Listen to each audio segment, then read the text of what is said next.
오늘부터 매일 성경은 사무엘하를 하게 되었습니다. 10월 말까지 계속됩니다. 먼저 서론 부분을 잠깐 살펴보겠습니다. 사무엘하의 구조와 배경. 원래는 사무엘상과 하는 하나의 책이었습니다. 히브리서로 되어 있는 성경에서 헬라어로 번역되면서 제1열왕기, 이게 사무엘상이죠. 제2열왕기, 이게 사무엘하입니다. 제3열왕기, 열왕기상입니다. 제4열왕기, 열왕기하죠. 그래서 히브리어 성경에서는 제1열왕기부터 제4열왕기가 헬라어로 번역되면서 사무엘상, 사무엘하, 열왕기상, 열왕기하로 나누게 되었습니다. 이후에 공간적인 이유 때문에 사무엘상, 사무엘하로 불리게 되었고 실제로는 하나의 책으로 이야기하고 있습니다. 사무엘하 전체의 주제는 다윗의 영웅담이 아니라 하나님의 주권입니다. 사무엘서 전체는 한나의 기도에서 여호와의 기름 부은 받은 자의 출현을 예언하기 시작하여 다윗의 기도로 마칩니다. 한나의 기도에 대한 여호와를 찬양하라. 결국 기름 부은 받은 자 메시아 예수 그리스도의 출현을 예언하고 그 예언을 찬양하는 기도로 마칩니다. 누가복음 4장 18절에 보면 주의 영이 내게 내리셨다. 주님께서 내게 기름을 부으셔서 가난한 사람에게 기쁜 소식을 전하게 하였다. 주님께서 나를 보내셔서 포로된 사람에게 해방을 선포하고 눈먼 사람들에게 눈뜸을 선포하고 억눌린 사람들을 풀어주고라는 내용이 나옵니다. 또한 사도행전 4장 25절부터 26절은 시편 2편을 인용하면서 주님께서는 주님의 종인 우리의 조상 다윗의 입을 빌어서 성령으로 이렇게 말씀하셨습니다. 어찌하여 이방 민족이 날뛰며 뭇백성이 헛된 일을 꾀하는가. 세상 임금들이 들고 일어나고 통치자들이 함께 모여서 주님과 그의 메시아에게 대적하였다. 이렇게 이야기하고 있습니다. 본서는 신명기 역사서 중에 하나입니다. 사무엘하는 신명기 역사서라고 우리는 볼 수가 있겠습니다. 첫 번째, 여호수아, 사사기, 열왕기와 더불어 신명기 사관에 충실한 역사서가 사무엘상, 사무엘하입니다. 왕, 제사장, 선지자 등 모든 이스라엘이 신명기에 나오는 율법에 충실할 때 축복을 받고 불순종할 때 저주가 있다는 기본적인 관점이 신명기적 역사서의 특징입니다. 다루고 있는 기간은 사무엘상하는 사무엘의 출생부터 다윗의 죽음까지 150년간을 기록하고 있습니다. 특별히 사무엘하는 다윗의 통치기간 40년간의 기간을 다루고 있습니다. 주전 1010년부터 970년 정도까지입니다. 사무엘하의 역사적 기간은 주변 강대국들이 조용한 시기였습니다. 다윗은 이들 아시리아, 이집트 나라들과 화친 조약을 맺었습니다. 사무엘하 8장, 열왕기상 10장 29장입니다.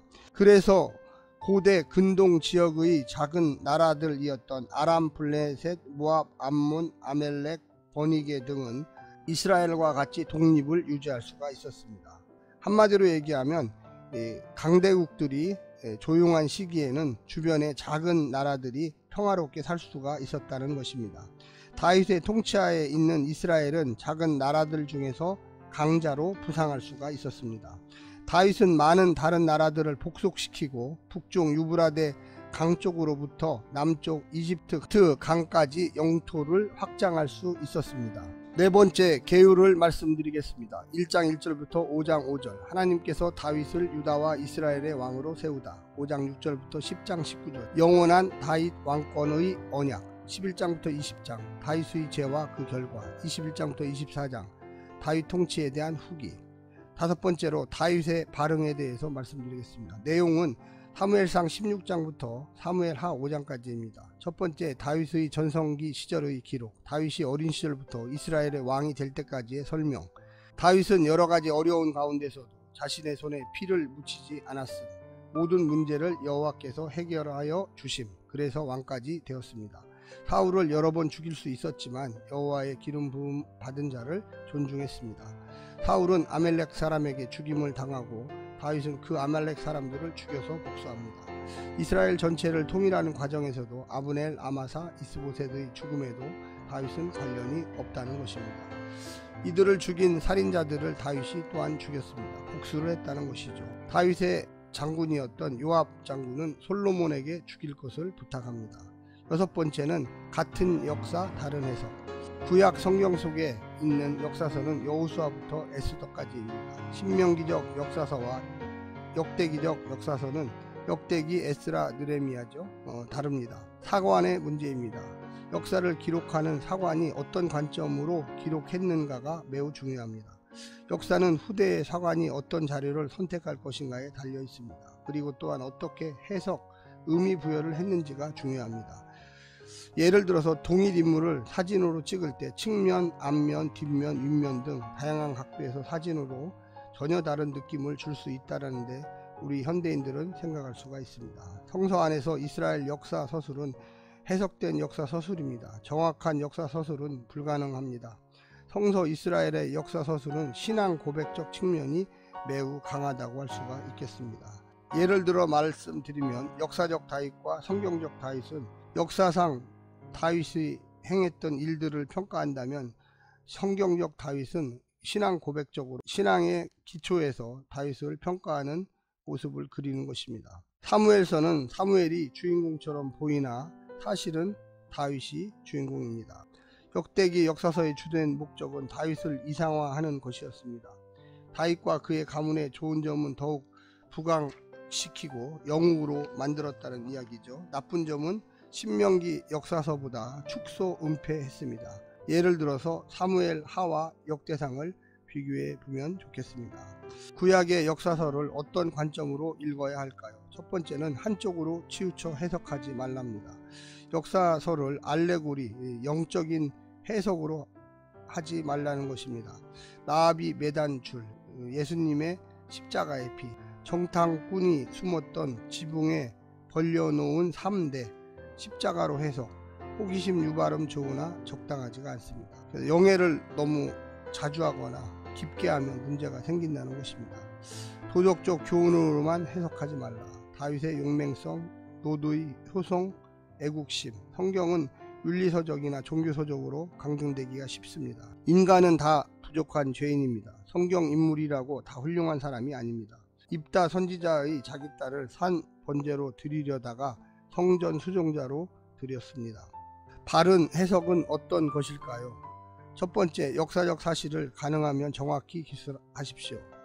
물론 수천 년 고대의 역사를 정확히 기술하기가 쉽지는 않습니다. 신화적 세계관이 있었던 초자연적 기록들과 역사의 기술 방식도 오늘날과는 너무나 생소합니다.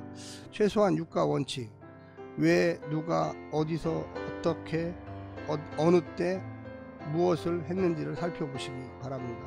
가장 기본적인 것을 충실히 관찰할 때 바른 해석이 됩니다. 초자연적인 기록들이 종종 등장하지만 그래도 그 나머지를 가지고 찾아보아야 합니다.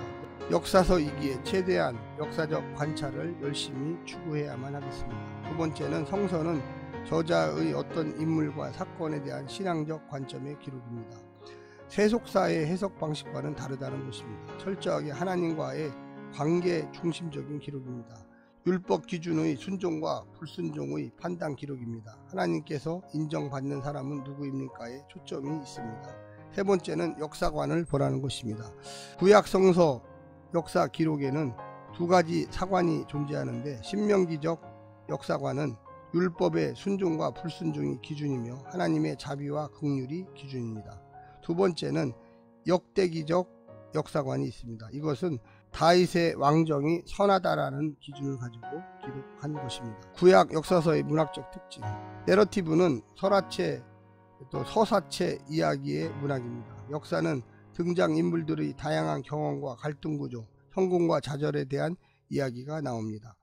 기록의 성격을 파악하라. 역사적 사실을 문학적 패턴으로 기록했다는 것을 기억하십시오. 역사적 사실로서만의 기록은 아닙니다. 그 안에는 강조와 축소, 저자의 신학적 패턴들이 들어있습니다. 히브리 설화기법의 특징입니다.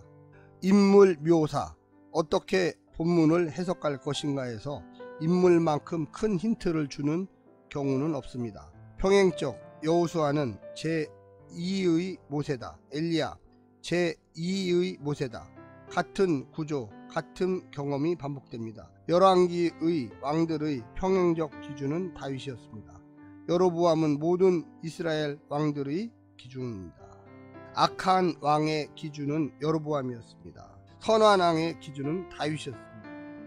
다윗과 비슷하면 선한 왕이었고 여로보암과 비슷하면 악한 왕이 된 것입니다. 대조적인 인물 나합, 이방인 하나님 경외와 아간, 유대인 하나님 속인, 오르바, 자기 고향으로와 룻, 어머니 고향으로, 한나의 아들 사무엘과 엘리의 아들들, 다윗 하나님의 총애를 받고요, 사울 하나님의 버림을 받습니다. 대조적으로 서술하죠. 이게 내러티브의 특징 중에 하나입니다. 정보적 사실을 알려줍니다. 사실 뒤에 더 큰 이유가 있습니다. 엘리의 눈먼 것, 민족이 어둠에 있다.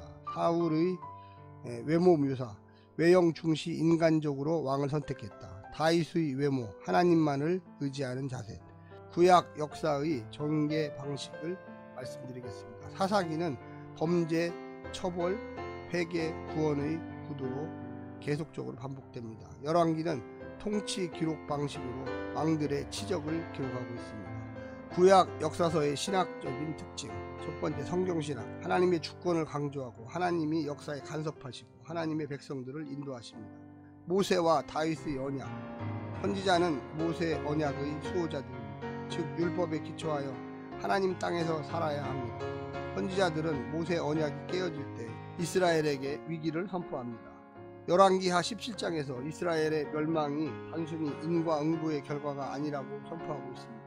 이스라엘의 멸망은 선지자들의 회개의 부름에 이스라엘에 응답하지 않았기 때문에, 즉 회개하지 않은 죄가 이스라엘의 멸망의 원인이 된 것입니다. 이제 곧 사무엘하 1장이 시작되겠습니다.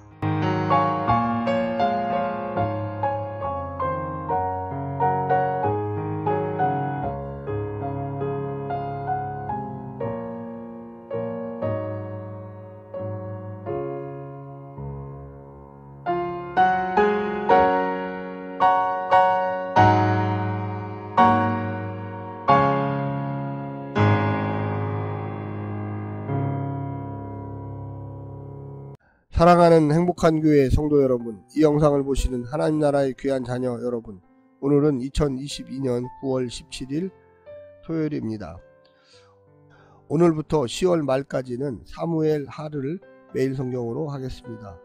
오늘 본문에서는 다윗이 사울의 죽음에 관해 알게 되는 장면을 묘사하고 있습니다.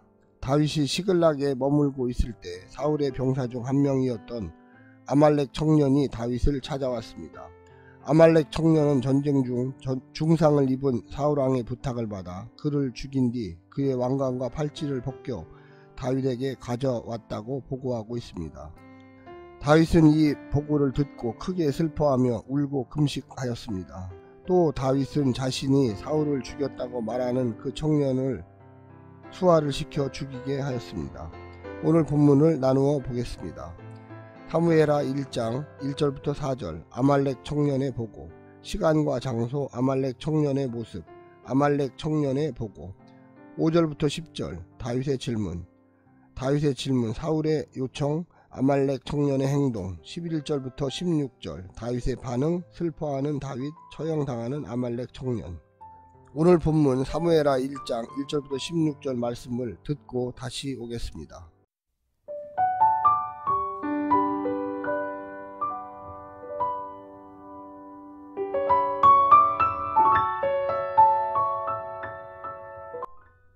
사무엘하 1장. 사울이 죽은 후에 다윗이 아말렉 사람을 쳐 죽이고 돌아와 다윗이 시글락에서 이틀을 머물더니 사흘째 되는 날엔 한 사람이 사울의 진영에서 나왔는데 그의 옷은 찢어졌고 머리에는 흙이 있더라. 그가 다윗에게 나와 땅에 엎드려 절하매 다윗이 그에게 묻되 너는 어디서 왔느냐 하니 대답하되 이스라엘 진영에서 도망하여 왔나이다 하니라. 다윗이 그에게 이르되 일이 어떻게 되었느냐 너는 내게 말하라. 그가 대답하되 군사가 전쟁 중에 도망하기도 하였고 무리 가운데에 엎드러져 죽은 자도 많았고 사울과 그의 아들 요나단도 죽었나이다 하는지라. 다윗이 자기에게 알리는 청년에게 묻되 사울과 그의 아들 요나단이 죽은 줄을 내가 어떻게 아느냐. 그에게 알리는 청년이 이르되 내가 우연히 길보아 산에 올라가 보니 사울이 자기 창에 기대고 병거와 기병은 그를 급히 따르는데 사울이 뒤로 돌아 나를 보고 부르시기로 내가 대답하되 내가 여기 있나이다 한즉 내게 이르되 너는 누구냐 하시기로 내가 그에게 대답하되 나는 아말렉 사람이니이다 한즉 또 내게 이르시되 내 목숨이 아직 내게 완전히 있으므로 내가 고통 중에 있나니 청하건대 너는 내 곁에 서서 나를 죽이라 하시기로 그가 엎드러진 후에는 살 수 없는 줄을 내가 알고 그의 곁에 서서 죽이고 그의 머리에 있는 왕관과 팔에 있는 고리를 벗겨서 내 주께로 가져왔나이다 하니라. 이에 다윗이 자기 옷을 잡아 찢음에 함께 있는 모든 사람도 그리하고 사울과 그의 아들 요나단과 여호와의 백성과 이스라엘 족속이 칼의 죽음으로 말미암아 저녁 때까지 슬퍼하여 울며 금식하니라. 다윗이 그 소식을 전한 청년에게 묻되 너는 어디 사람이냐 대답하되 나는 아말렉 사람 곧 외국인의 아들이니이다 하니 다윗이 그에게 이르되 내가 어찌하여 손을 들어 여호와의 기름 부은 자 죽이기를 두려워하지 아니하였느냐 하고 다윗이 청년 중 한 사람을 불러 이르되 가까이 가서 그를 죽이라 하매 그가 침에 곧 죽으니라. 다윗이 그에게 이르기를 내 피가 내 머리로 돌아갈지어다. 네 입이 내게 대하여 증언하기를 내가 여호와의 기름 부음 받은 자를 죽였노라 함이니라 하였더라.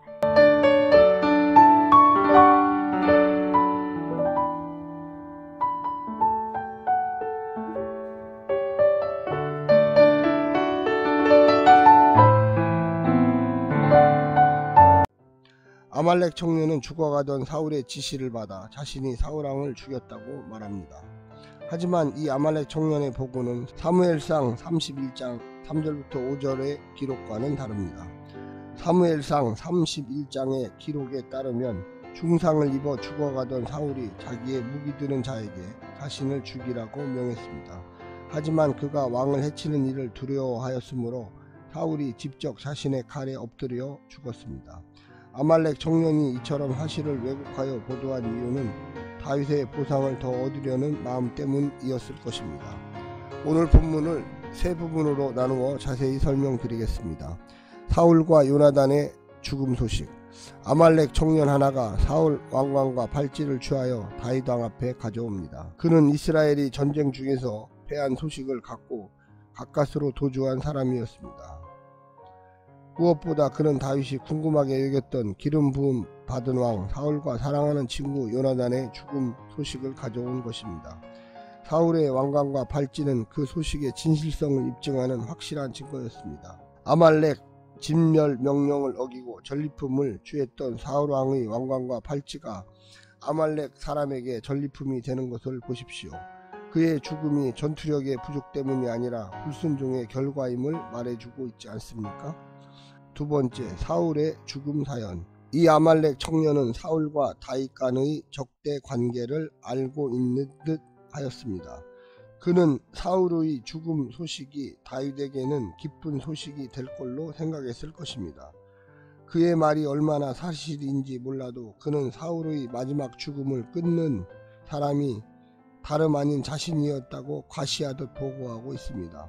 그는 사울을 끝까지 살리고 구원하기 위해서 애쓴 사람이 아니라 사울의 부탁을 받고 그를 죽인 후 자신만 살아남은 사람, 심지어 그의 왕관과 팔찌를 취하여 정적을 제거한 공로를 인정받으려는 자로 보고하고 있음은 몰랐을 것입니다. 다윗의 마음을 모르니 그의 열정이 화를 불렀습니다.